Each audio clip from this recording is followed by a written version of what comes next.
I was like, oh my god, did I put the wrong thing on again? No, oh my it's god. all good. Wait, let's see. Okay, it did say this.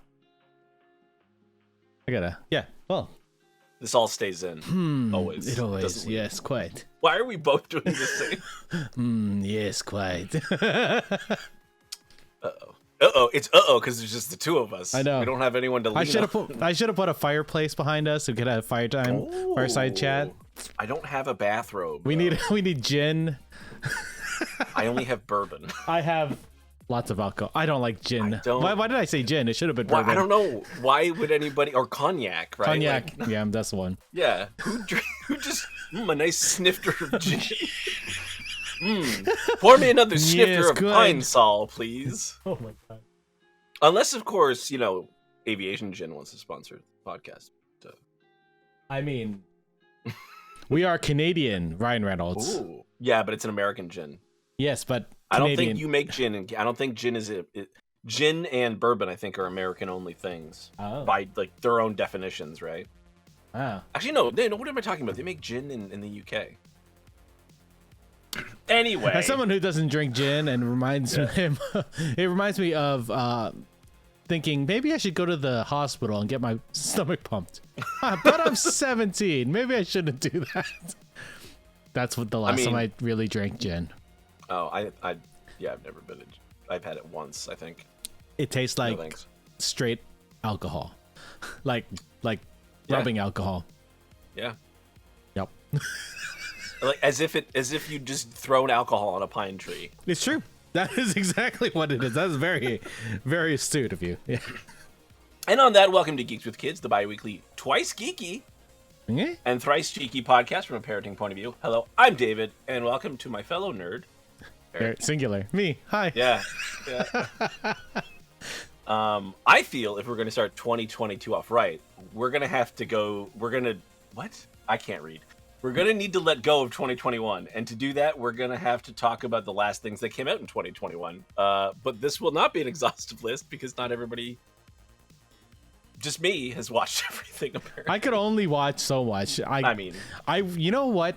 I don't have a spouse. I don't have kids. I don't have any responsibilities until Wednesday. There was one movie we watched over and over and over. No, wait, sorry. There are two movies we watched over and over and over and over during the Christmas holiday or the holidays. It was Christmas Again on Disney Plus, which is a Groundhog Day-esque movie where Christmas just keeps on happening over and over again to this kid. That sounds terrible. It's it's not bad. It's all right. it's all right. It has the kid from, I don't know if you watched Lucifer, but the little girl who plays Trixie. I have not watched Lucifer. Oh, it's a great show. You should watch it. But the girl who plays Trixie is the main girl, and she's a horrible person, as these time loop movies are. Mm-hmm. But she becomes a good person by the end of the movie. Yep. That's the plot of every time loop movie, isn't it? It's true. It is. It really is. It's purgatory until you stop being a bad person. Yep. She decided to help other people, which was, the Christmas spirit. It was really neat. They had a black Santa in it. Like Santa was black in that movie, which I really appreciated. Also, we watched Encanto on Disney Plus, which is. I've seen a couple of things. Jerry Holkins from Penny Arcade posted like 6 tweets in a row about it because they watched it 3 times in one night, I think. It's a lovely movie. And his kids aren't young. No. Like his kids, I think, are in high school now. Nice. It's a fun movie. It's, Lin-Manuel Miranda did the music, so I'm sure that had some pull because of, Hamilton and all that stuff. The music's really fun. The lead actress is Stephanie Beatrice, who is Rosa from Brooklyn Nine-Nine. Yes, that's right. Yeah, and she's nothing like Rosa. No, her voice is nothing like Rosa's. Yeah, she is a phenomenal actress to keep that up all the time. And a wonderful singer. Like she had she had a little bit part in The Heights where she sang a little bit, so I was just like, okay, she's fine. And then she did this movie. I was like, holy shit, you're really good, really good. I like seeing people who are incredibly talented actually get to showcase their talents outside of like, hey, you're gonna play, like, obviously she likes playing, and Rosa's a great part on Brooklyn Nine-Nine. Yeah, for sure. Sorry, it's like all one show. It's just like The Office into Parks and Rec into Brooklyn Nine-Nine. Oh my god, all great shows. Just like, although Brooklyn Nine-Nine isn't a found footage or not, whatever. You know, No, like it's no, not it's like not a documentary style. yeah. Anyway. We're gonna talk The Witcher and Matrix Resurrections. We were gonna talk Don't Look Up, but Eric hasn't watched it yet. I haven't seen it yet. I really want to. And it did tell you what, it did not bring me joy. So I'm gonna let it go. So I'm just gonna let it go. What was like that? The girl in Frozen said, that's all. I don't know anything else about Elsa. Frozen. Yeah. That's the one. Yeah. Ice girl. Yes. Let it go. Before we talk about all that stuff, though, we should do what we always do and ask each other what's good. What's good? Yeah, what's good? How was your Christmas? How was your New Year's Eve? Christmas was good. My living room was destroyed with wrapping paper. Well, yeah. As is the way. It was fun. I got a Darth Vader helmet, which was cute. Oh, did you? Yeah. Like a little one? Or? No, a big one, like the actual one. It breaks away in 3 pieces. So it has the neck thing, and then it has the bottom part, and then the top. It doesn't fit my big ass head, which sucks. So I'm very sad. David Prowse had a very egg-shaped head. It was long. Oh man, I could fit into all my other ones. The Mandalorian one, I could fit into the Stormtrooper. I can't fit in Darth Vader. The giant guys. Oh man, I don't understand it. New Year's was fun. We just stayed at my parents' house and just chilled out there. Had food.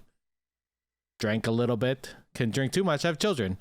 And what else was good? What else is good? I watched The Matrix 1, 2, and 3.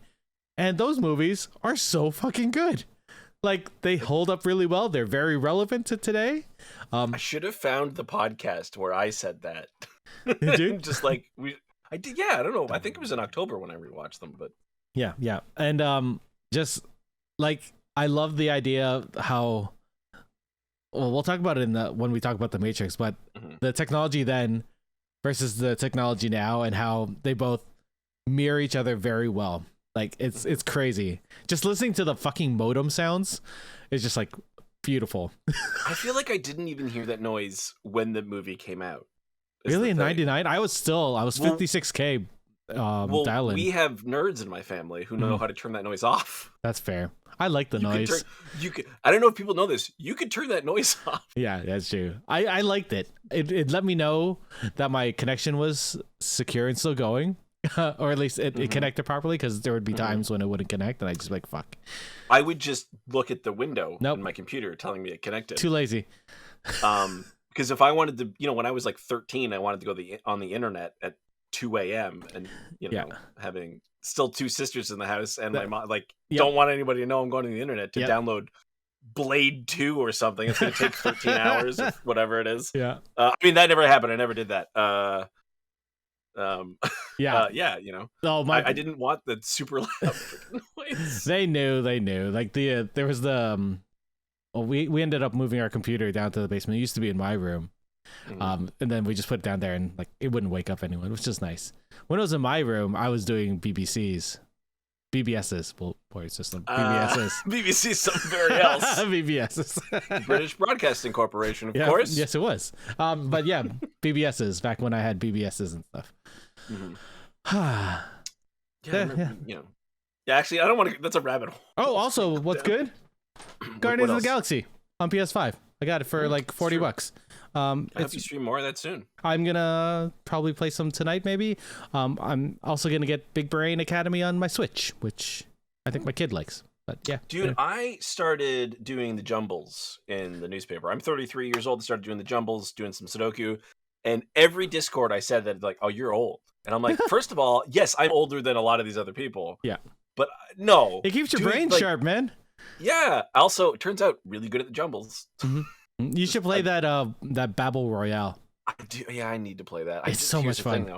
Because here's what's good is I just reinstalled. Harkov helped me reset up Valheim. Yay! I'm gonna go for my first time. Stu set up his character, and he's like, "I'm gonna be a Viking," and I'm like, "I got to do that still." We're all Vikings. That's the best part. I assume. I didn't. So I'll just explain a little bit. I had a server previously. We beat all the bosses, and we had a lot of issues. I don't know. We were having issues with the server that my brother runs. And even whatever, we got it all sorted out, and I logged in, and I didn't realize, because I named the world Archheim, which is what I previously called it. And I hadn't deleted the save on the server. So I just loaded back into my world and I was like, I'm home. Oh my God. Like all my stuff's here. I was so excited. So I'm gonna, all I do is if I rename the world, it'll create a new seed and then we'll have, so we'll call it like Geekheim or whatever we want, Yeah. And we can do, play around. But yeah, I don't want the world, we don't want the world to be done, essentially. Yeah. Because the world changes as you defeat the bosses in it, which is neat. Isn't there like a new, like some DLC coming for it or something? So Hearth and Home came out sometime last year, and that updates the food system and some other things. But it's not really a content update. It technically is a little bit because I was just running around in preparation for loading the server up, and your character is server agnostic. So if you play on like our server and then you can have multiple characters in your game, and then whatever one you choose, you can bring them into whatever server you go into. But you keep your gear and your levels and stuff like that because you level up by doing things. Yeah. Because it's sort of like Skyrim. I've never played Skyrim. Whatever, any Elder Scrolls game. No, I think I played 20 minutes of Skyrim. Skyrim is for the Nords. I played Skyrim, but I played The Witcher before it, and I was like, I like The Witcher better. The problem I had at that time was Battlefield 3 had come out. And Far Cry 3 had come out. I think by the time, so I didn't play these right away. And I would look down, and there are my feet. And I go, why doesn't every game have this? Why doesn't every game? Oh, I want to hop a fence or mantle and climb and stuff like that. Every game should just have that. Every game should just have that. And I'm sick of games not having it. Valheim's like one of the few games that doesn't have it that I'm kind of okay with it. Interesting. Yeah. Like Conan Exiles, which is very Valheim-like, and another game I really want. The penis simulator. Yeah. Plus, huge tracts of land. You can just climb anything you want. You just climb stuff like you can climb things. Yeah. And it just, I love that. So, so what was I saying about my character? I logged, I had all my stuff. Oh, I think I killed a deer in game, not in real life. And it dropped something I had, like deer meat, and there was no deer meat in previous versions. Oh, I think you only got meat from boars, and there's these things called necks. I think they're necks, and they're just like lizards, like semi-aquatic lizards, and they drop tails, and you cook and eat the tails, and they use them for potions and stuff. But like Breath of the Wild, I gotta beat Breath of the Wild as well. Shit, I got a whole bunch, dude. I got Project Zomboid. I haven't beat Borderlands 3. I was gonna buy Borderlands 3, but I was like, I feel like it's fun. It's just it's not as I feel like you gotta play with like several people. That's how I played Borderlands 2 and 1. Stream just crapped. Did it? Yeah, I'm looking at it. Why? It says nothing got dropped. I'm seeing the reconnect screen. Okay, sure. Let me refresh. Because if it was on my end, it would just not be showing it. But yeah. Weird. That is weird. Oh, it's back. Oh. I don't understand. It says 0 drop frames. That's what makes less sense. It wasn't. You didn't drop frames. Your connection was lost. Oh. That's even weirder. Because it would have. Yo, I just realized the new nameplates. The lower, those are sweet. I like that font. Yeah. I'll send you the font later. It's free. Oh, cool. I think it's called Road Rage. It's a Google font. Rage. Yeah. Anyway, we should probably move on. Yeah, why not? Why not? Before we talk about The Witcher, I think we should just touch on, sadly, we lost Betty White for the new year. And I just think that there was nothing that wasn't improved with her presence. Betty White was like an inspiration and just a wonderful person. She did amazing work for animals. It's just crazy. They were actually going to do a celebration on her birthday on the 17th. It was going to get streamed all over in theaters. It was called Betty White 100 Years Young, a celebration. They've renamed it to Betty White, a celebration, and they're still going to show the movie because it's all interviews with people that she was friends with, but they're going to update it a bit to reflect her passing. So close. I know. But she probably was like, you know what? I'm gonna go on the last day just so that everyone does cheers to me on New Year's. Everyone across the world. That's a way to go, man, right? There's like kind of two ways to look at it. Like, did she take this awful year? She's like Gandalf smiting the Balrog. Mm-hmm. Like, we're done with this? Or was it like, did this terrible year take another wonderful thing from us? I feel like she's I feel like she does what she wants. I don't think it took it. I would hope so. Yeah. Also, Alan Larson, who is the father of Jonathan Larson, passed away the same day. And he was a wonderful advocate for his son's work, who died of Marfan syndrome. Died of Marfan syndrome. Yeah. And Jonathan Larson created Rent and Tick Tick Boom, which recently became a film. So it's sad. That's the new Andrew Garfield film. And he's phenomenal in it. He embodies Jonathan Larson like no other. I've seen so many documentaries on Jonathan Larson, and just seeing Andrew Garfield portray him was just like, wow, he brought him to life. Andrew Garfield, such a good actor. It's also another Lin-Manuel Miranda. Yeah, he's working so hard. It's his first directed movie, and he did it during the pandemic. And it's a musical, so they're really belting things out. Yeah, he got like the craziest Broadway cameos in that movie. Like, just the craziest people are in there. Like, Broadway legends are sitting there with new Broadway legends, and oh my god, whew. And people that influenced Jonathan's work and were influenced by Jonathan's work. Oh, it's such a good movie. Go watch it. It's on Netflix. All right. Let me know what you think. Watch it. Just because I'm not a Andrew Garfield himself person. is phenomenal in it. Like, just seeing his performance. Wonderful. Did we lose the connection? I haven't even watched Bo Burnham Inside yet, because that's my god. But it's Bo Burnham. It's always musical for him. All I know is the first song, Welcome to the Internet, which I do love. Mm-hmm.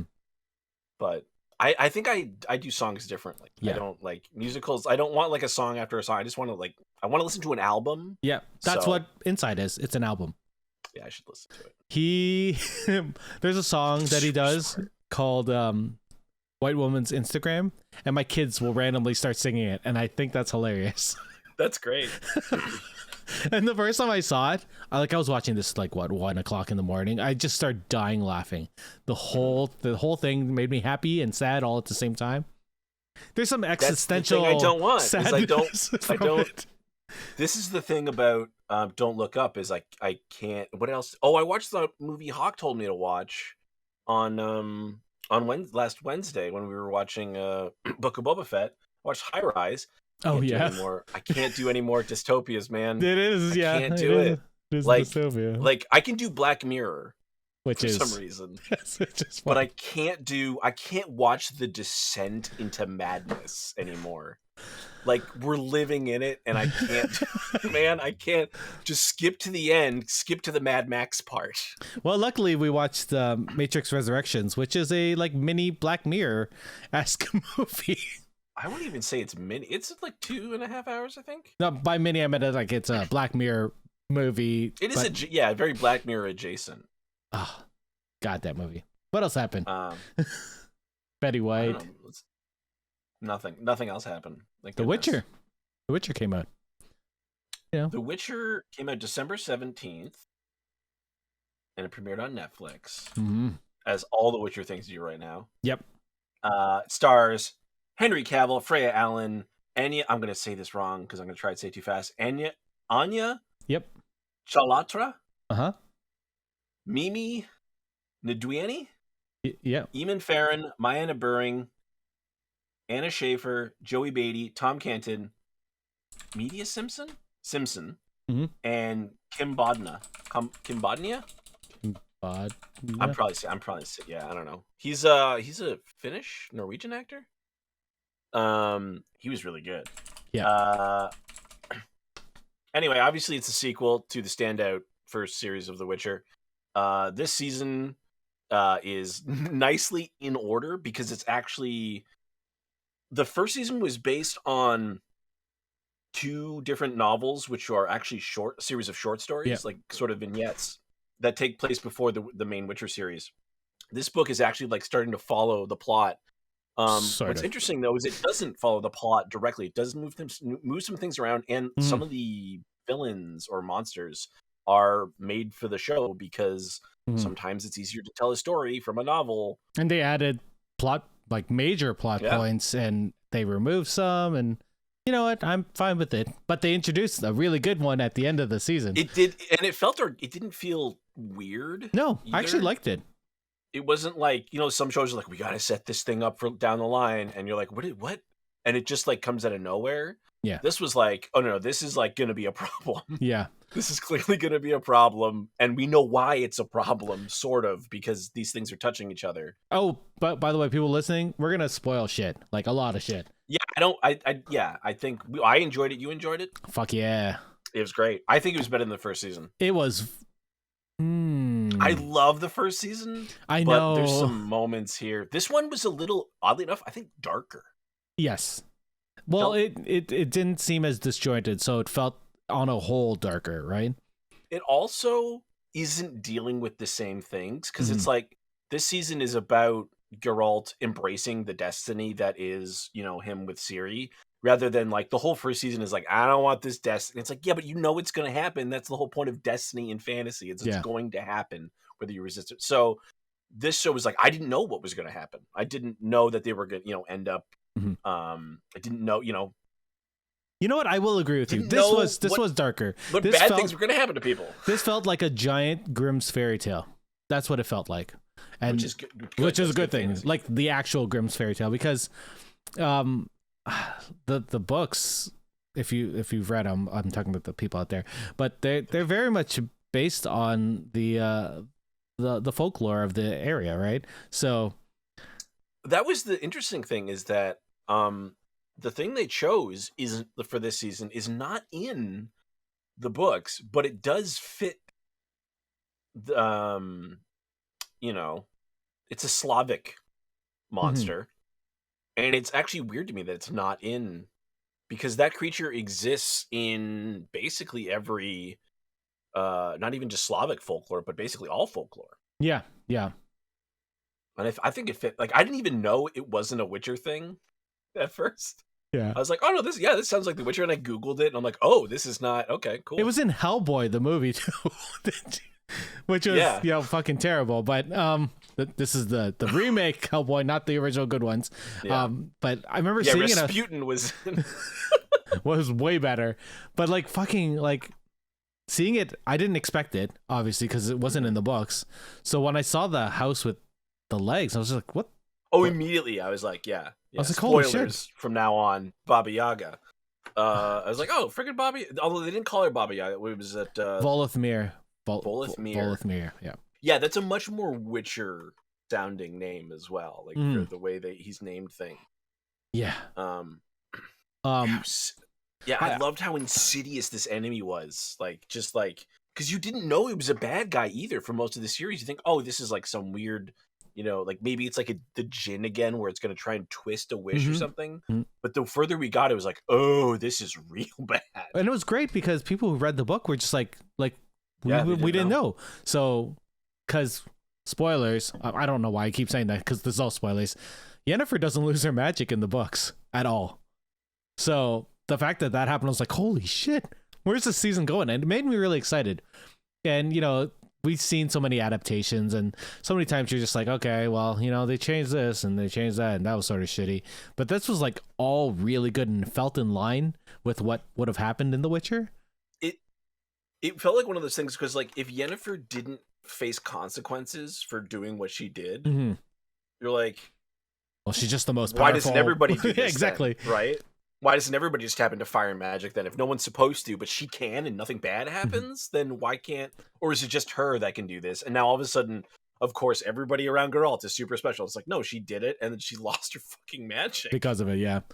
I liked seeing that there were other people who used magic. I can't remember if that happened or used fire magic, and I'm sure it happened in the book. I just can't remember it at the moment. That guy, yeah, the what do they call him, Firefucker? He's from the book. Yeah, I thought so. But it's interesting because they do the kind of thing they do in a lot of fantasy series where they're like, oh, we're going to shift, timelines around because like people are supposed to meet who now will never meet. Eskel. But it's like, does that matter? I mean, I'm sure there are fans out there who are like, this is terrible. It's like my favorite part of the book. It's like, yes, it's unfortunate.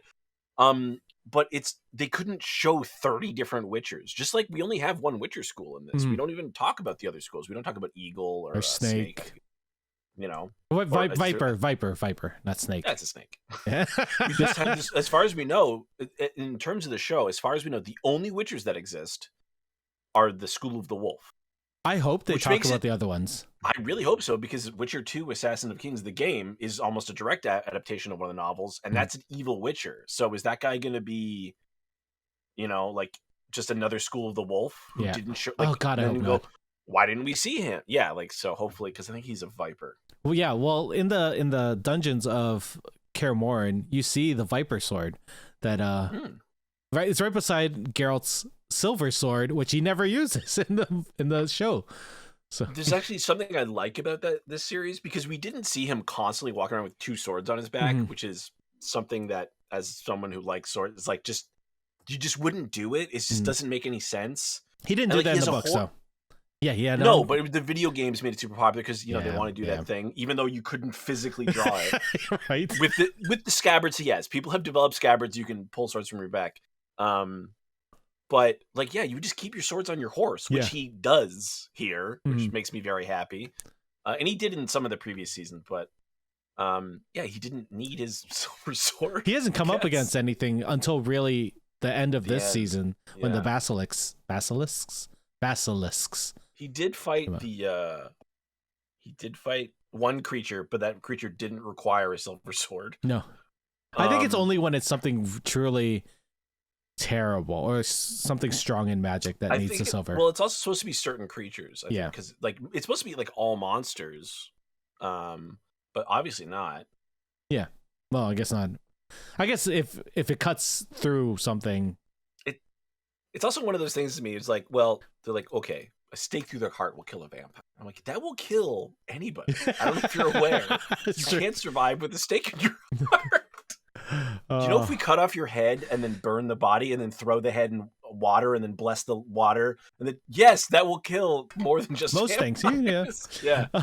What do you think about Eskel getting possessed by that thing? What was it called? Leshy. It was a Leshy. Leshy, and then dying. Basically getting killed. I mean, I don't have any connection to Eskel because I didn't read any of the books and I didn't play the games.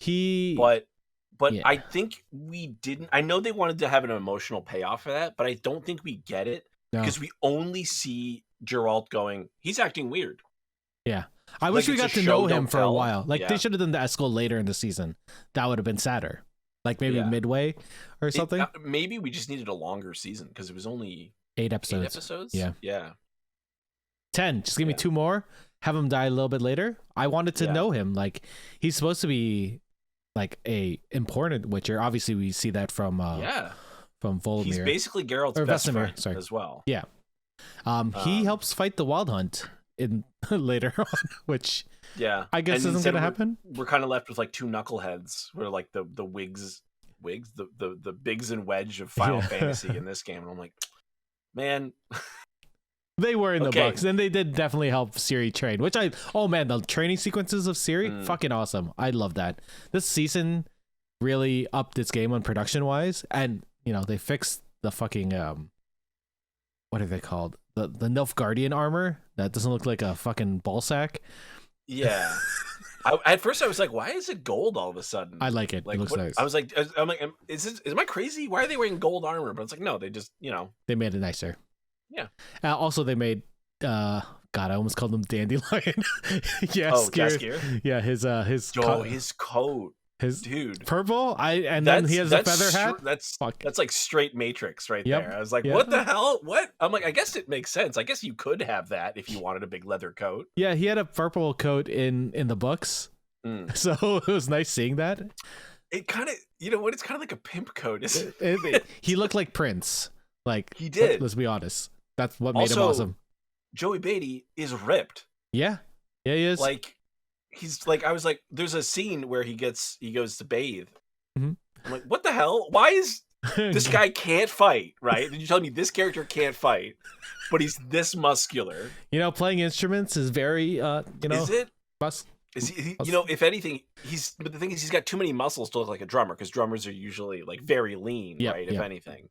So I'm like, is he he's not a bassist, that's for sure. He could play all the instruments he plays in the show, he can play in real life, apparently. I watched an interview and he said he can play them, but very poorly. Because I think he plays the lute. Yep. And he's like, it's an incredibly difficult instrument, which Well, I would believe. They're all double stringed, right? Yeah. Which is crazy. Anyway. Yeah, I can't do any of that. I had a guitar once. I have a number of guitars all over there somewhere. I couldn't play it, so. I can see 3 above my head right here. What was your, do you have like one favorite moment? Oh, Jesus. Or like a surprising moment? Because I have a very surprising moment. I'm surprised at how much they showed the Wild Hunt, which I really like. I like when they went to the other sphere. I thought that was a phenomenal sequence and all of that. Like that whole ending, that last sequence, the last episode was just so good. And I sat there, I was like, well, fuck, I gotta watch this episode again. Because I was watching on my computer and I was like, you know what? I need to watch this on my TV. This episode needs to be watched on my TV. So I watched it again and it's just phenomenal. I love the tension between Geralt and Geralt and Yennefer in that last It scene. just never ends. Like they just can't. I like that they're like, because these two people definitely are like getting over the fact that they haven't been able to be together. There's even a nice scene with Triss and Geralt, right, where they're like, oh, they do like each other. Yeah. But he's like, I can't be what you're looking for. Yeah.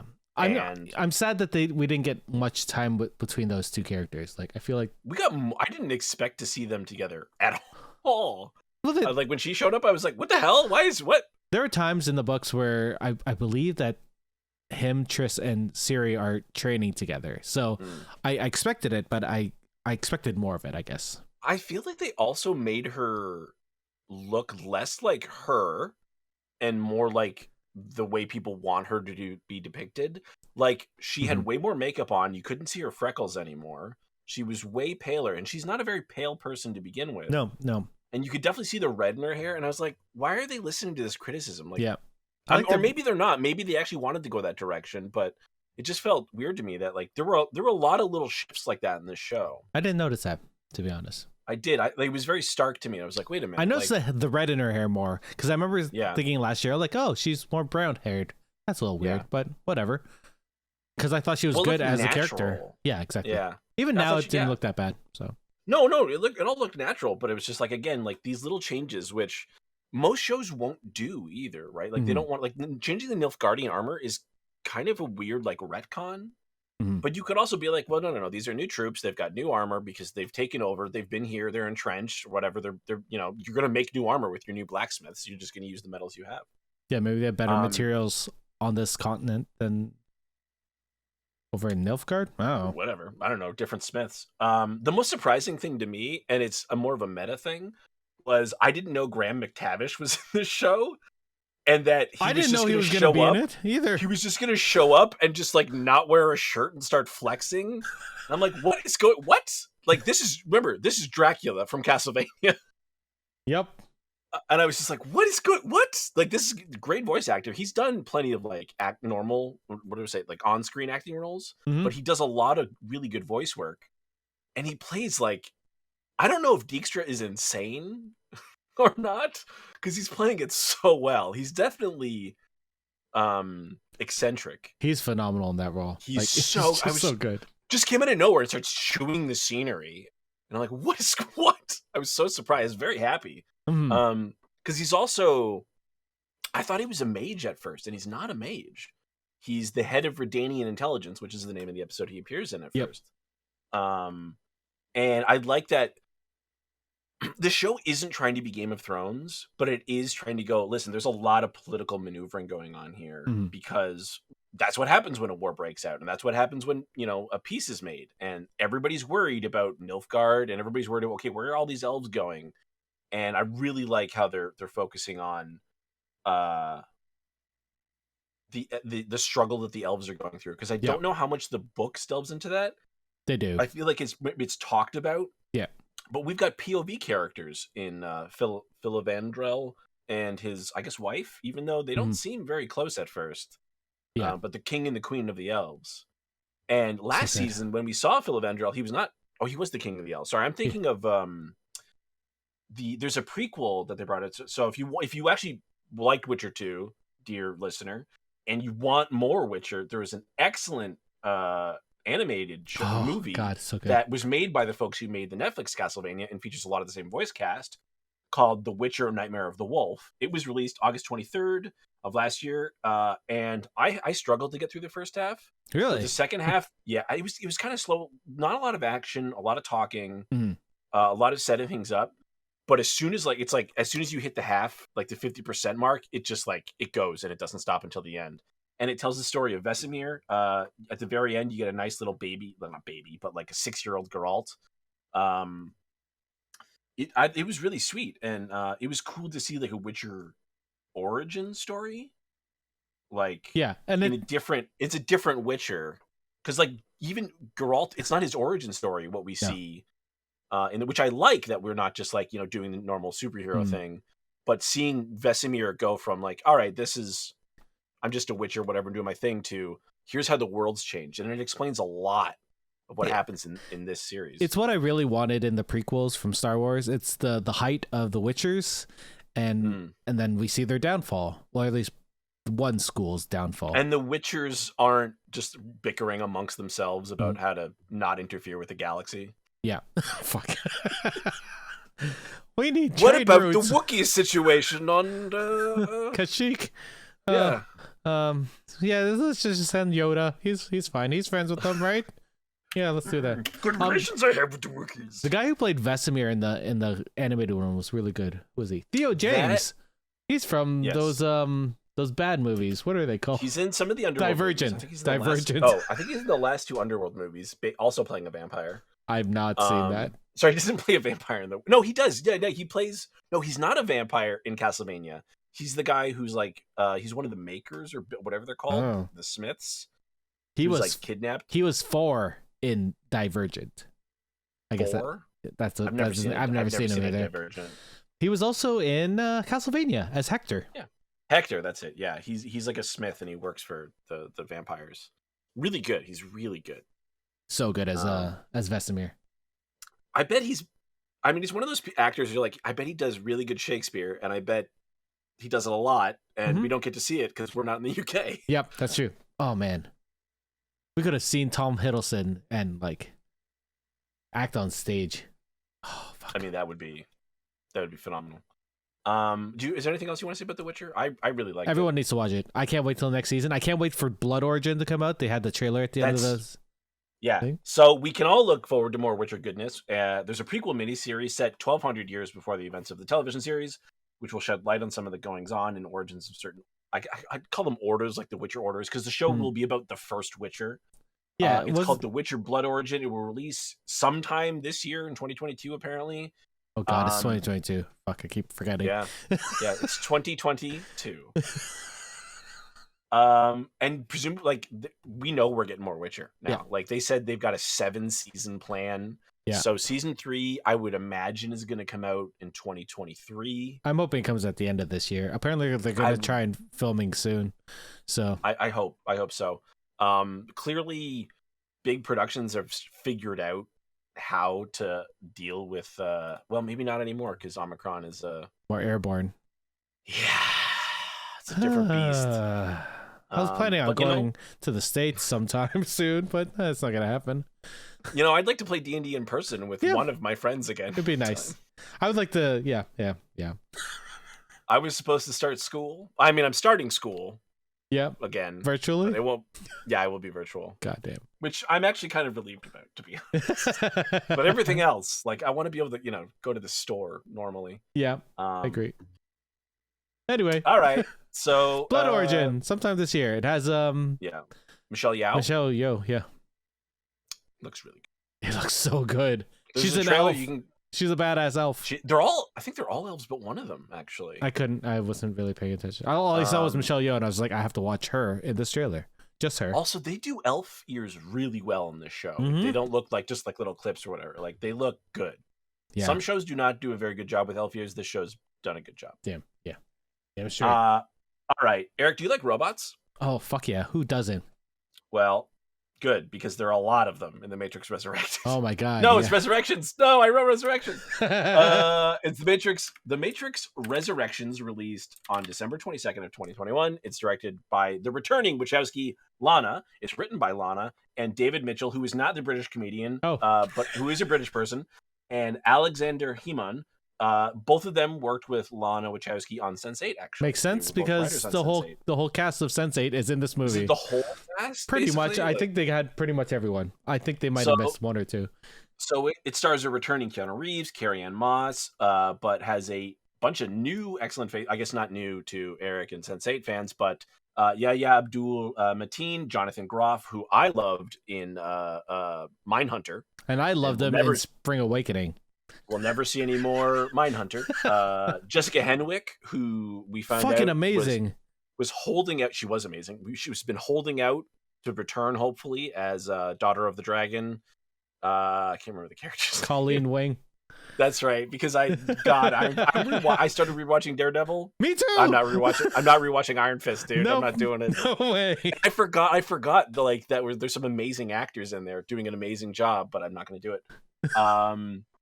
Neil Patrick Harris is fucking in this, amazing. and there's a bunch of other people who actually I don't want to say because I didn't know they were in them, and if you don't know they're in them, I think it's actually a really nice surprise when they show up. Unless you're fans of Sense8 and we ruined that already. I don't know. I never watched Sense8. So. That's true. I think there's only 3 or 4 of them that were in it, but yeah. I think there's someone who wasn't in anything who's in this, who's a cameo. It was very short, but I was like, what the hell? Mm-hmm. And they get like a full credit. Anyway, what is it about? Well, to find out if the synopsis is to find out if his reality is a physical or mental construct. Mr. Anderson, aka Neo, played by Keanu Reeves, obviously, will have to choose to follow the White Rabbit once more. If he's learned anything, it's that choice, while an illusion, is still the only way out of or into the Matrix. Neo already knows what he has to do, but what he doesn't know is that the Matrix is stronger, more secure, and far more dangerous than ever before. That's a real thing I found. Like that's the real synopsis I found from. That's a weird synopsis. I think like the Matrix, you don't want to tell people what this movie is about. I'll tell you what, it's very fucking meta. And I loved that. I loved that. We were saying this off stream, but this is what Black Mirror is to us. Like it's a very good reflection of society now. It is. It's amazing. So we both. So we said earlier, you rewatched the first three Matrix films. Oh my god, they're so good lately, and I rewatched them late last year. They're great. They hold up so well. The CGI is so good. Still. It is really good. I mean, everything. They've influenced cinema so much now. I mean, we wouldn't have John Wick, let alone so many other things, right? But let alone the fact that they're still so in fact, they're more timely now than they were then, because we're so much more connected to the internet now, especially now with the pandemic, where you're just basically always there's nothing to do but be online now, right? There's something to be said about how in the original Matrixes they had to go to a broadcast level to get to online, I guess, where air quotes that. But now with the new Matrix, you're always online. Like it's so crazy to think about how technology has evolved for both. No more Wi-Fi just in one room in your house. No. Which, by the way, there wasn't Wi-Fi in 1990. Yeah, I was going to say, I don't remember. There probably was some form of wireless internet, but it wasn't commercial. Not for us. Nope. I remember seeing and hearing those dial tones for modems, and hearing it in the Matrix was just like precious. Seeing cell phones being it didn't look like it was a very prevalent thing in 99, or at least in the movie. Like it was only certain people that had cell phones, if you remember. My brother had one. I got one when I was my brother gave me one when I was 13, but it was one of those prepaid ones. Yeah, I got a cell phone in first year or second year. Yeah, so it only lasted a year before my mom was like, I'm not paying for it, because I would call my friends and be like, I'm at your house, which is normal now to text people here, but when you're 13. and you call someone's house to tell them you're outside, even though they're just like, yeah, just come in the door. We're gonna play Risk. When I was in first year, I got a ClearNet phone during Frost Week. Remember ClearNet? Nope. They were what not Kudo, Telus it was before they before Telus bought them and then changed them, changed everything. And in first year, there was nothing, like no one needed, like I don't know why I needed it. I didn't need it. I had the phone there, but whoever wanted to call me just called me on my landline, which, or not at all. They would just show up because that's how it was back then. Oh my God, back then. When I first met you, I was 19. I did not have a cell phone, and people we were in that production with made fun of me for not having a cell phone because they were like, "What are you talking about? Everybody has a cell phone." And I was like, "I don't have a cell phone." That was what, 2008, right? Ish, 7, 8? Yeah, 2008 sounds about right. Yeah, and like my cell phone back then was probably like one of those ones where you had to press a button multiple times to text people. Yeah. Like I never called people on my fucking cell phone. Even then, I still don't call people. I hate calling people. I didn't get a cell phone. Like, I said like I had one when I was a kid. I don't really count that. But I got one when I was 21, going to like right before I went to college. And it was the HTC Magic. And it was I can't remember, it was the first something. But that was a piece of shit. The reason why I got a cell phone, honestly, after university was because I drove to Toronto every day in Mississauga, and I was like, if I get stuck somewhere, I need a tow, and that's why I got a cell phone. And really, I didn't. There's not a lot of places to walk to between. Well, there might be now because there's plenty of. I was on the 407, so it's just like I guess I. Well, then you're definitely fucked. I was like, exactly. Is that before they sold it? There's like somebody listening in Australia going like, what the fuck are they talking about? We do actually have listeners in Australia and Japan for some reason. Awesome. Yeah. Those are my favorite listeners. Exactly. Yeah, like the 407 is a paid for highway that sort of toll. Privately owned toll highway in Ontario. The only one, by the way. Yeah, and you get places faster, obviously. Because no one's on it, and you can speed, and there's no cops on it. So there are cops on it. We knew where the speed traps are. Yeah. Anyway, it's not important. But cell phones, not really a thing back then. Yeah. Oh my God. And they had super cool cell phones in the original Matrix. The banana phone. Like, everybody wanted the phone that you clicked a button and it slid out, which has no use whatsoever. What are you talking about? It made you look cool. I wanted it so badly. Cool. It's like the clicky pen. The thing is, it makes you look cool, but if you keep doing it, it's really annoying. It's like you want to be the person with the clicky pen. Yes, 100%. You don't want anybody else to have a clicky pen. Yes, 100%. You know how hard I looked for that phone after I saw this. So I saw the Matrix, like the original 99 one, in high school. I was 18, and I was fucking high when I saw it, and it blew my brain. And then I was like, forever, right afterwards, I was like, I have to find this phone. And they only sold it in Europe. I was like, fucking hell. Why? I like that you and I are like exact opposites, because I did not see this movie in theaters because I was 13 or 12. Yeah. And my oldest brother saw it, and he came home. He's like, this movie's amazing. I'm like, well, tell me what it's about. And he because this is what kind of person he is. He's like, I'm going to take our sister. So she's 3 years older than me. He's like, I'm going to take her to go see it for her birthday. Because it came out around her birthday. Yeah. And I'm like, well, I want to go. And they're like, well, it's R-rated. So like, because like the violence and stuff. So it's like, my mom was like, nah. So I didn't get to see it, but he told me what it was about. And I just like yelled, I'm like, it's about computers? And my sister was like, shut up. I'm about to go see this movie. I'm like, okay. I remember someone yelling that out. It, but I didn't get to see it. And then we got the VHS and we didn't so I was like 8 months older and I just watched the VHS tape. Like it made a difference. Someone yelled out, the Matrix is the computer in line while we were waiting for it. And I was like, I don't understand what you're talking about. And it didn't make sense. You could spoil the movie. It didn't make any fucking sense to people. You want to know how crazy this movie was? So I saw it on opening night. They oversold the theater. So people were sitting in the fucking stairwell. Like that's what back then when they were allowed to do that. No. I know they don't do that anymore. I don't think they were allowed to do that. They just did it. Yeah. This was St. Catharines and Wild West or whatnot. I don't know. That's actually, I really like that theater. Actually, it was in the mall. It was shitty back then. I mean, it probably wasn't great when I went, but it was just like nobody went there. The new one is really nice because Marcus saw Spider-Man there. and he took pictures, and he's like, "Look at these fucking giant seats.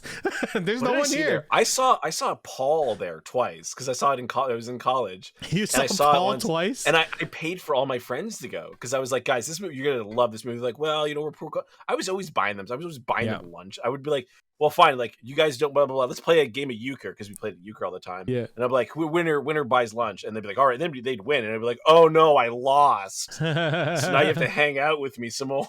Yep. Oh, fucking people. I'm trying to like this movie, the Resurrections. Or like I don't even know where to go from here because okay, well, you do it. You're the host. God.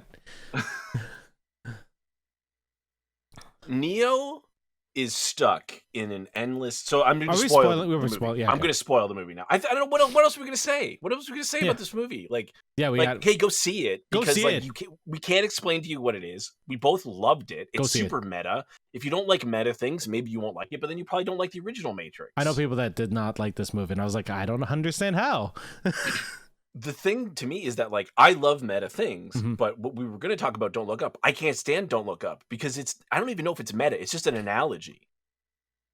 I wouldn't even call Don't Look Up a metaphor. It's just an analogy. This movie is definitely a metaphor. It's not a straight analogy. But it's so and it's cleverly done, right? What they've done a good job of, they've expanded it to say it's not just like quote unquote computers. Right? Like, because what is a computer? Like your phone's a computer, you know, you have a computer, you have a console. These are all computers, and you're hooked into all of them in basically the same way now. Like people play games on it, whatever. Like this movie could have come out and been about WoW. Yep. And it would have been a slightly different movie, but it actually could have been about WoW. So I'm going to spoil the movie now. Neo's trapped in an endless cycle. And Trinity, technically. But we don't know about that right away. Yeah. He's he's an older. He's Keanu Reeves' age now. He doesn't know. He has flashbacks of things. He's like, freaking him out. The beginning of this movie is very confusing. But it makes a lot more sense when you realize they've cloned Trinity and Neo, which it didn't bother me at all. Did they? Because they had. Yes, those are clones. Yeah, I thought those were actually them. They rebuilt them, but it's basically what's the ship of Theseus? I really thought that they had just healed their body, put them in there and then healed everything. But it's a ship of Theseus. It's I guess are they clones or they because they rebuilt their brains as well, right? Yeah, that's fair. So they're basically clones. They're older. They've been put back into a new version of the Matrix. There's been a war between the machines. And the red machines won and the blue machines lost. And now the blue machines, because the blue machines want to live in harmony with humanity, and the red machines said fuck that, which is awesome. I mean, it's just like I like that the Matrix doesn't just end. Like the movies, end and there's peace between everybody. It's like, what are you talking about? There's definitely going to be humans who want to keep fighting the machines. And that was going to be robots. That was a great thread that they pulled from the last movie, because when the architect is talking to the Oracle, they were having that. That back and forth about how things were going to move forward, and nothing was settled, and it definitely wasn't settled by the time. Basically, all that was settled, is that there was a ceasefire. Yeah, exactly. Right? We had an armistice at best, which is crazy because the machines were about to win. Right, the machines were about to win, but that's the thing is there's a lot of machines who weren't interested in defeating all of humanity and enslaving them. Because they know there's this endless cycle where the humans eventually wake up out of their pods. This is the crazy thing. So say they wipe out Zion. Are humans going to wake up in their pods, get dropped down the poop chute, and they're somehow going to be like, we're going to rebuild society? Well, I thought, didn't they say Which that? presumably has happened, right? That's presumably what's happened. They took all the dead and they liquefied them and used them as nutrients for the next generation, right? So they would just take all those bodies and use them as fodder. But machines screw up, apparently. Yeah, that's true. I don't know. There's clearly some permanent resistance movement that the machines can't seem to stop. Made by the Oracle. I feel like she's the constant. It's not like the architect. The architect is in this movie. No, who's the Colonel Sanders? No, that's the architect. That's the architect. Yeah. Okay, he did not seem keen on one way or the other. He's like, I don't care. I just want my program to work. Right? He's like, that's what I care about. Is like, I care about my program to work. He didn't seem to have any other motivation, which makes sense. He's the program, right? Whereas, as we find out, I was gonna say David Hyde Pierce, Neil Patrick Harris's villain in this movie. He cares more than just he's the analyst. Working. Yeah, he's the analyst. Yes, the analyst, the world's first analyst therapist. Yeah. Well, yeah. He is a therapist in this movie. Yeah, he's pretending to be Neo's therapist, right? Therapists analyze things. It makes sense. He's an analrapist. They tricked me a little bit because he had blue glasses, and I leaned over when I was watching the movie, and I said, was I talking to someone? I'm insane. I've gone completely mad. He wears blue glasses. He's got like all this blue stuff. I'm like, oh, blue meant the real world in the Matrix. No, it didn't. Didn't the red pill? There was a blue tint to the real world and a green tint to the Matrix. Yeah, but it was the pills, right? The blue versus red. Yes, but I didn't think about the pills at first. Oh, yeah, fair. Because there wasn't a clear blue-red. There was green-blue and green. Yeah. So I think they were trying to trick us a little bit, and they worked on me a little bit. I was like, well, that's weird. Well, this world was also not really green. It was more bluish, which I thought was weird or neat. Yeah. Well, they were. I mean, they were playing on. If you wanted to really dive into the Matrix and then go see this movie, there's so many things to try and pick from and be like, wait a minute. Like you could just pause the movie and like, okay, where's this going to go? And I was constantly guessing. I didn't know. I really didn't know how things were going to go. Which is nice. It's a nice change of pace, unlike a superhero movie. By the end, I loved it. I loved the ending. I loved the duality they did. I like that, they're more important together. I like that, which is a nice message right now. The fact that this new Matrix was built around both of them so that they both could be the one. Oh man. And just all the parallels from this movie to all the previous movies.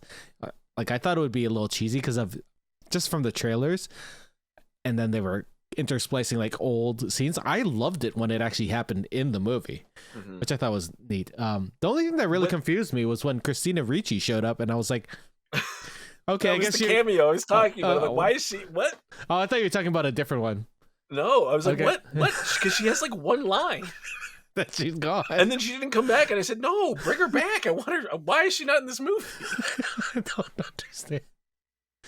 But it's so neat. Like, I love that they went, no, machines and humans live together, and they have this cool thing. Like, hey, we have these human machine interfaces. That's basically. Do you remember the thing when you were a kid? It was just a bunch of little metal rods. Yeah, the pins, and you would stick your face in it. Yeah, I still do. That's what the machine is. That's the machine. I thought that was really cool. I thought it was hilarious. It was like, there's no way to get inside, except this man's made of nanomachines, and he'll just fly in. He'll just slide all straight in. What'd you think? I'm sorry, you could have just done that from the beginning. What did you think of the new Morpheus Smith? Yeah, he's Morpheus. No, yeah, but he's a mix of both. He's an amalgam, but he's also a program, which I really liked. But he's also in the real world. No, I loved it. I thought, okay, that makes sense why it's not Lawrence Fishburne. Because presumably, well, I guess we find out at some point Morpheus is dead. Yeah, well, it's a long time later. 60 years, yeah. Yeah, I like that there was this long time jump because that's given time, because we don't know how long the machines were at war with each other for. Man, I love the idea and like opening up this world to go like, hey, like as someone who plays a lot of RPGs, feels like I could play that game. You couldn't play The Matrix as an RPG before. We had games like Enter the Matrix, right? The Path of Neo. Those are only two I remember. There was obviously just The Matrix Reloaded and what's the last one? Revelation. Resolutions? Revelation. It's the yeah, okay. Those two I believe had video games. Revolution. God damn it. Which were not great. But some of the other, but now it's like, okay, now I could feel like this is a real cool, because there's more than just the human machine conflict. There's human conflict. There's machine conflict. There's a new Matrix to play in. Even though it's probably more of a sanctuary now, as with the resolution of the film. But there's still, I love that, like, it leaves it open for more conflict. There's more cities, human cities, apparently, I guess, now. Which there's I'm at least really... two, right? Because Zion is still around. I thought Zion was gone. Didn't it get destroyed? I thought well, to me, it seemed like there's some kind of remnant of Zion. Okay. Because Io, the new city, which is a great name. Yep. Represents like the hope for humanity that Zion was aptly named, actually, like the last bastion for humanity. And this new city is no, we're gonna try and regrow. It's almost like a Garden of Eden, which is really neat.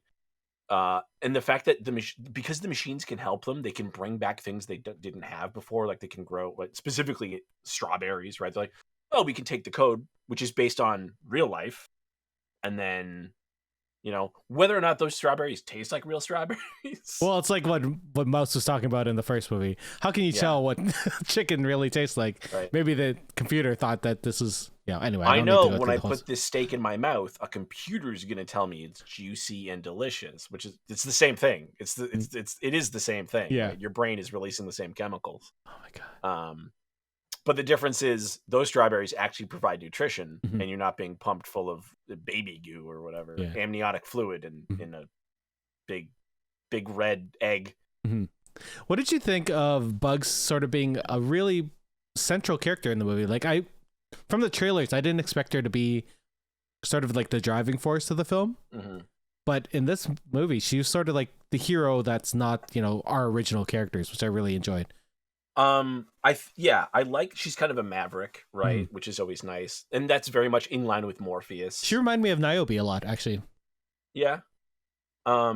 Except Niobe followed more rules, I guess. Well, that's the thing, is Niobe was like, she even says in the movie, she's like, I never believed you were the one, but I was willing to bet that you were. Yeah. Right? Which is more of an Iceman thing to me than Maverick, right? Like, if we're talking Top Gun. Yeah. Whereas Bugs is like, no, I'm going to do what I have to do. Like, whatever it takes, I'm going to do it, which is a very Morpheus attitude. Even though we have a Morpheus, but he doesn't feel like Morpheus in this movie. He seems like a good he's mix. But the thing is, Neo doesn't need a mentor anymore, and he doesn't need anyone to believe in him either. So we actually don't need Lawrence Fishburne's Morpheus anymore. That character wouldn't fit in this movie. Whereas, I mean, he's not Morpheus, but he is, you know what I mean? Like, he's called Morpheus, but he is not Morpheus. But he doesn't do the same thing Morpheus did either, where he's like, oh, I'm going to make him believe. Neo already believes. Yeah. Right? He's just like, I just need to push you. I just need to prod you a little bit. But that could have been anyone. It didn't have to be Morpheus, right? But especially since Neo didn't recognize him the same way. It was nice that he was sort of there to get him back up to speed, because that's sort of what he did. He sort of pushed him in the first movie. So it's sort of like that. And then he didn't really get used for the rest of the movie. He did fight a lot. He did fight a lot, but...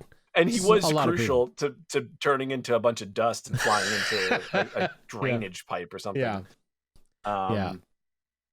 But no, I liked Bugs. I actually would like to see more Matrix movies with Bugs, or even anime or something. I would love a series just on her.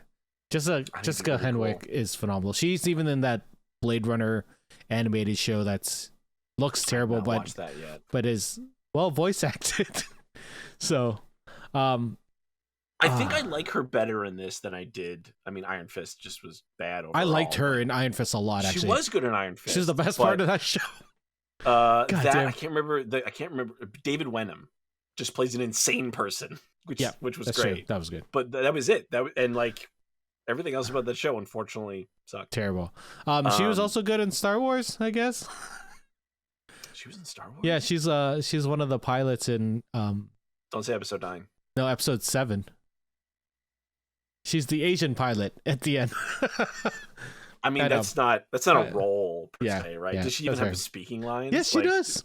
There's probably more... I bet there was twice as much Greg Grunberg as there was her. Of course there was. It's Greg Grunberg. Yeah.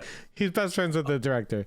She was basically the driving force. She was our POV character for this whole movie. Yeah. I feel like, most of the movie. Well, obviously you jumped to Neo for parts of it. Yeah. But I like that, like, we could just move on without Trinity and Neo now, right? And like we could just focus on how Bugs wants to get things done. I would love that. I'll just watch anything with her. She's phenomenal. I mean, I would like to just see her keep fighting stuff in the Matrix. Yeah, exactly.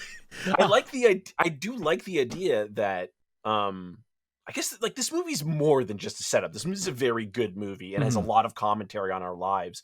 And it doesn't say one of the great things, but it doesn't say this is good or bad. It doesn't really take a stand. It goes, you got to choose, which I think is more important than taking a stand. A lot of the time it's more important to choose than to not. So in the original films, to connect online, to connect to the Matrix, you would have to go through a phone line, which was very much of the time then. But now, in the current Matrix, they can just go down the broadcast depth and go through any mirror. What did you think of this new change in technology / our technology in our lives that it parallels? I think it's because the Matrix has also evolved, which is good. I think it also, from a video game kind of standpoint, is what the Matrix kind of is, right? It's really dumb to like, oh, you can only spawn next to a phone. It's like, okay, but where they're going to be? Realistically, they probably went, well, the original Matrix used payphones. We don't use payphones anymore. Is the Matrix still stuck in 1990? Or are we just going to go, what would make sense? Well, a mirror would work because the whole Black Mirror thing, your phone is a black mirror. Yeah. And it does lead to some way more interesting gags, I think, than like, oh, because in the original Matrix, it was like, oh, you pick up the phone and like the phone cord's severed and it's like, ooh, it's tense. But Neo literally goes, I'm not going to fit through that. Yeah. That's a really small man. Like, it's the only mirror we got, man. You got to go. I love that. He's like, okay. And he's like going to fit through this tiny little mirror, which is a very Alice in Wonderland thing, right? It was the whole perspective. And I think it's very the movie's very much about perspective, right? The Wachowskis very much care about that. So mirrors are a really good analog for that. And they did that in the original films too. It just is way more prevalent now, I feel. What do you mean, like touching the mirror? Yeah, all the mirror imagery. And I think that even with Black Mirror, like the whole phone thing, I think Lana definitely took a chord from that, just that idea that we all have our own little black mirrors now, and they're all little reflections. And oh man, one of the things I also really liked is that they essentially had a kind of almost like not a HUD, but they could see their operator in the world. Yes, I forgot about that. Yeah, that's amazing. Which was such a cool way of putting those people in the scene instead of cutting back and forth. So we're kept in the Matrix. So visually, like from a film perspective, you're kept in the scene, which is very nice, right? You're not cutting away to another character, and it's not just voiceover, which doesn't work for some people. There's someone in the scene who can talk to you, and there's no reason, right? Because of the way the Matrix works, there's no reason you can't do that. And there's kind of no reason they couldn't do it originally, but I think they wanted the operator. They wanted the operator thing, like where phone lines you would call the operator. So I feel like that makes more sense in that world. Oh man, what did you think? It's fun. It's just improvements, right? Yeah. Like it's just like it's improvement. Like sometimes you get a video game and you're like, they just like, oh, it's Madden 13, great, they just made the same thing. It's a J.J. Abrams movie. We're gonna just redo the same things over. It's gonna be a lot of questions and not a lot of answers. God. But that's the other thing is like they did answer a lot of questions in this movie, whereas the first Matrix didn't. It left a lot of things. Like, it was very cryptic. It was a lot of introducing the world and trying to get you to understand the world. Yeah. I think a lot of I know when I saw it, well, I was very high, but it really just was like, I don't understand what's happening. There's so much that's happening, and I feel like if they gave me more, my brain might have just exploded at that moment. I mean, it is incredible the amount of heavy lifting the first movie did. Yeah.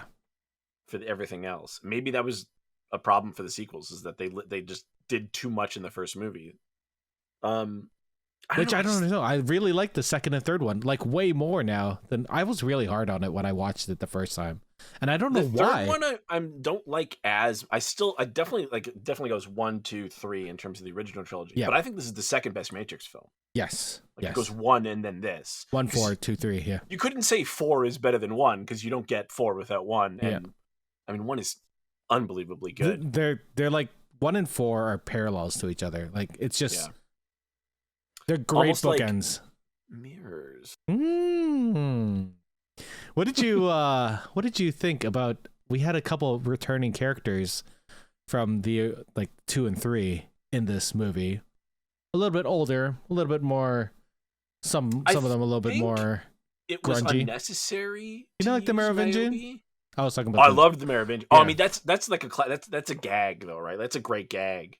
I like that he's not important now, and that excess life is gone. Culture is nothing anymore. Yeah. Everything is garbage, right? Everything's disposable. Where's my? He's like a sequel, spin-off, prequel. That was a great. Oh, it felt like they were just digging at. Because I also like that, almost like Tron. Like the programs are breaking down. Like, he can't fulfill a function, so he's breaking down. But whereas Niobe felt like she didn't have to be in this movie necessarily. I like that she was a connection. It was the thing where it's like it probably works better that it's someone Neo knows, and so it grounds them to this world rather than he's in a world he's never been in before, and it gives us a little bit of tension, but not a lot, because it's like you're stuck here, and then they immediately leave. Yeah, I like that Sati ended up becoming more like the Oracle in this movie. Like she was sort of his guide. Yeah, like I mean, it also makes sense, right? In an evolution of the character. Yeah, she was working with the. She's more active than she doesn't do a whole lot, but she does like. Whereas the Oracle was like, I just lead people to a path. Sati's like, no, I can plan for you, right? Yeah. Like she was, I think the only one who really had the only plan. Yeah. Oh, Niobe was not happy with her. That was great.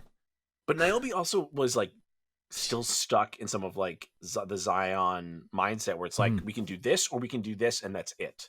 Which is funny because she was very open to changing in the last movie. But she's older. Yeah, she's more grumpy. I understand. It's not. I mean, it's not to say that old people can't make as many decisions, but you get tired, and she probably just got locked in a way of thinking, right? Because she didn't think the same as everybody else, but that doesn't mean her way of thinking has evolved on its own either. Yeah. I'm gonna go on. I love Jonathan Groff, but I want to talk about Agent Smith because, as much as I really liked his connection with Neo and stuff, I felt like there were some things that were left on the cutting floor. I don't know. His story didn't seem complete to me. It does seem weird in a movie about duality where we have Trinity and Neo, and Neo has Trinity as his partner. And then we have Smith, which is supposed to be like his negative. But Trinity doesn't have a negative. It feels odd. Because he's so focused on him, on Neo as well. But what was his purpose on being that focused? Like, it seemed like he was there to just screw around with the Analyst, I feel. And then he sort of disappeared. I don't know. Like, I wonder if it would be different if Hugo Weaving had reprised his role. Like, he intended to, but he had stage work to do, apparently. Yeah. And it's not like Jonathan Groff did an amazing job. He was phenomenal, yeah. And their fight scenes were excellent. And the callbacks were good, as you would expect, but it didn't feel heavy-handed. It didn't feel forced. It was just like, no. Smith still fights like Smith, and Neo still fights like Neo. So they're going to fight each other like they fight each other. So that makes sense. But yeah, it felt like he was only in the movie. Like, maybe that was a detriment because he was only in the movie to like show up at the end and do a thing. Yeah. I will say that his turn into Smith was amazing. Like, when he sees the gun and just sort of that you see something just turning in his brain, and then he picks it up and he's like, Mr. Anderson. It's like, oh, this movie has a little bit of like a Memento kick to it, where people are like figuring out things that they don't remember, but they feel. Yeah. Which I think is good. Like, if this weren't a movie about computers, which is because computers are binary, right? Yeah. So it's like, well, you either remember something or you don't. Yeah. Right. And it's like, well, if your files are corrupted, then you can't read them. Yeah. But also Smith's code was sort of corrupted and rewritten by Neo. Well, yeah. And that's the other thing is that then we have a half Morpheus, half Neo, or sorry, half Morpheus, half Smith program, but they fight, which was really cool. But it was like Smith v. Smith. Why? But only partial Smith. Yeah. it did feel like they needed to have a conversation about what was going on between them. Should they just absorb into one being? Should they separate? Like, should all the code from what, and then it's the idea of, was this all built on Smith's old code, like from the original Matrix? And oh man, like and like, how does Smith even get into the new Matrix? Like, how is he allowed in? Because like, or was it because he was part of Neo when they were rebuilding it?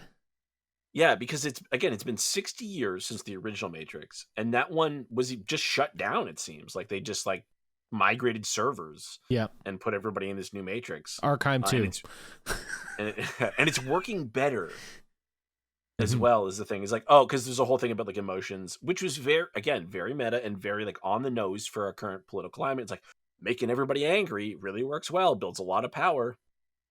Literally and in this movie, he's talking about electricity for the machines, but in real life, like Twitter is a powerful engine because it pisses people off. I know, I'm on it every day. Me too. And it pisses me the fuck off me. I'm very glad they banned someone yesterday or 2 days ago. Well, that's what I love about private platforms is that they can do whatever they want. Yep. That is the benefit of being a private platform. Also, freedom of speech, not freedom of consequence.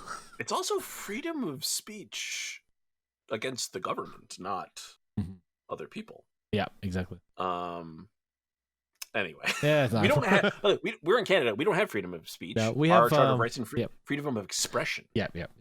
Is what it says. Yeah. But our laws are based around what's reasonable. Yeah. And what's reasonable is you should go fucking watch The Matrix because it's on HBO Max. I didn't go to a theater. I watched it online and it was phenomenal. Not that we can go to theaters that much. Theaters are now closed, even though I got an email today saying that I would have to show proof of vaccination, which I've done before. Yep. But they're closed. Yeah. Now. Yeah. Well, they just closed it today, technically, right? But the email was today, Eric. Well, those are all scheduled like days ago. It's so weird. Yeah, I mean, I don't know why you would listen this much if you haven't seen it. Yep. It's also a hard movie to articulate.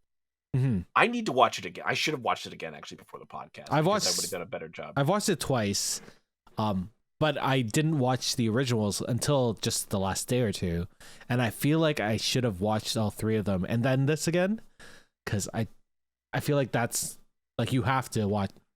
That's the only detriment to this movie is that you need to watch the previous movies for you to really.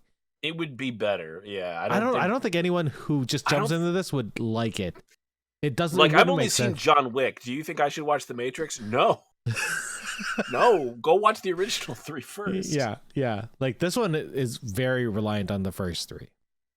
If there's anything bad to say, anything I have to say that's bad about this movie is that I think it's the reason John Wick 4 was pushed next year.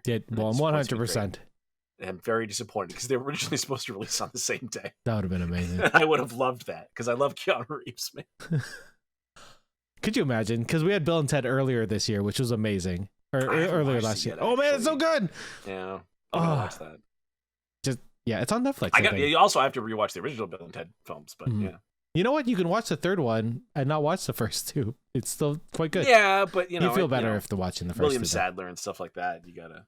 Yeah, that's true. That's fair. George Carlin. Yeah. Anything else you wanted to say about The Matrix? There's a sequence in the boardroom where they're trying to figure out a sequel to the Matrix video game that is so very relevant to like EA or any video game company, but very much EA.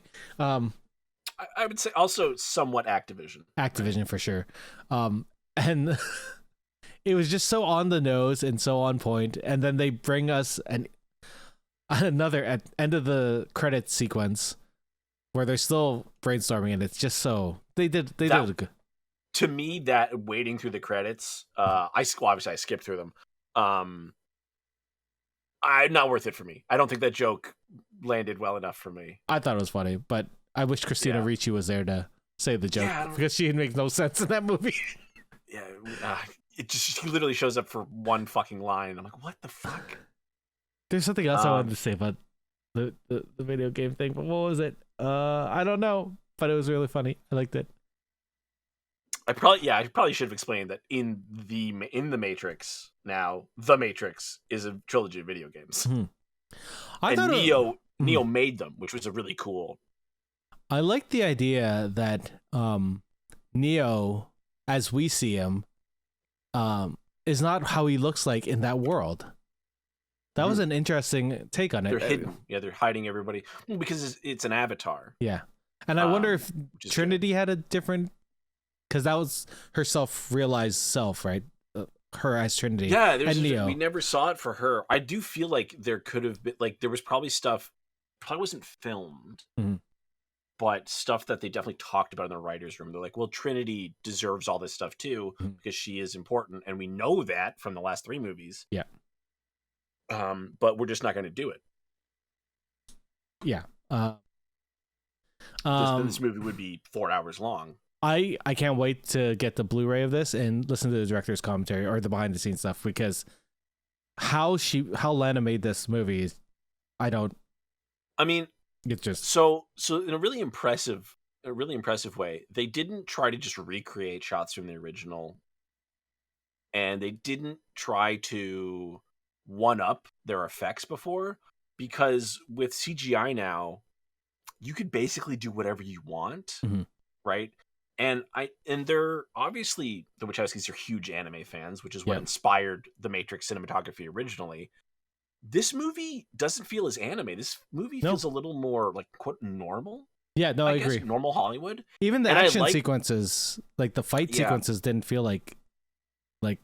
I do like that they didn't try and go like, well, let's keep it an anime. Let's try and keep it, because they didn't need to, because they don't need to push the envelope in that way anymore. This movie's, the action is great, don't get me wrong, but I wouldn't put the action, I wouldn't say it's the best part of this movie, actually. Because we are, like, again, you can't remake what you had, and you're not going to top it now.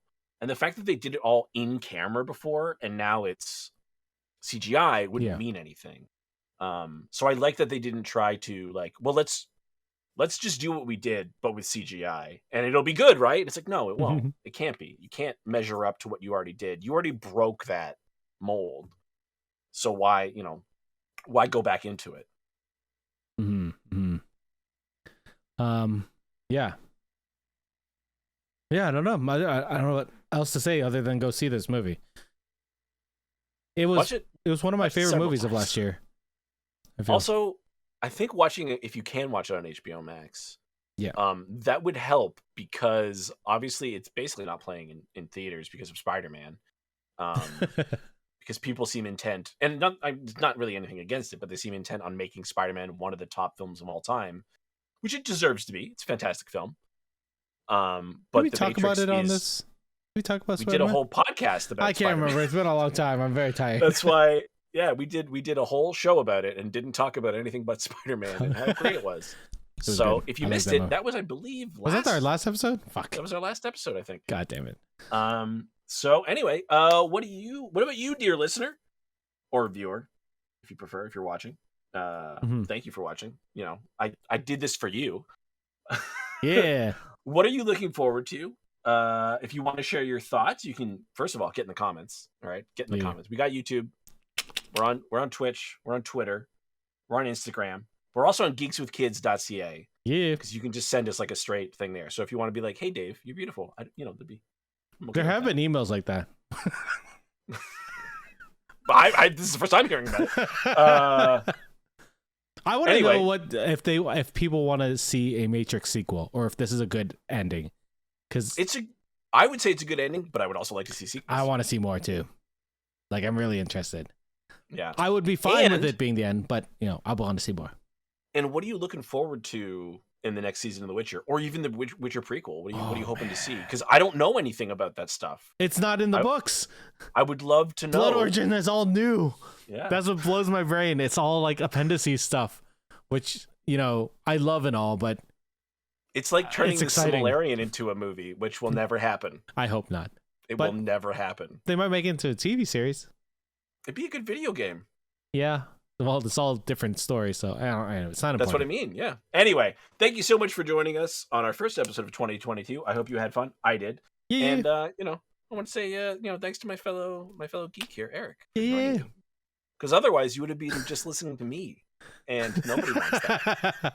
Everyone wants that. But we'll see you soon. 2 weeks. Or you know what? We're back tomorrow. D&D. Tomorrow, yeah, we're bringing D&D back. Well, what? And then we have a watch party on Wednesday for Boba Fett. And then watch party on Friday for Expanse, because there's only 2 more episodes of Expanse. You want me to watch an entire, how many seasons of Expanse? 5 seasons? This is the 5th one, yeah. Or you want me to watch 5.99 seasons of a show in 2 weeks? Yeah. They're short. They're short seasons. So, well, the last 2 are short seasons. I don't know, man. I want to watch all of Daredevil, Luke Cage, Jessica Jones, and but you should watch The Expanse because it's ending in 2 weeks. Just do it. It's good. You'll like it. You'll appreciate it. Yeah, you will. All right. Goodbye, everyone. Bye. Well, that's it for us this week on Geeks with Kids. If you want to get a hold of us, you can send us an email at podcast@geekswithkids.ca. And don't forget to like us on Facebook at facebook.com/geekswithkids. Follow us on Twitter at geekswithkidscn. Check out our pics on Instagram at geekswithkids. And you can find all of this good stuff on our website at www.geekswithkids.ca. So if you like what you hear, why don't you hit that subscribe button and leave us a comment. This podcast can be found on iTunes, Spotify, Google Play, Stitcher, YouTube, and your favorite podcasting app. Thanks again for listening, and we'll see you next time.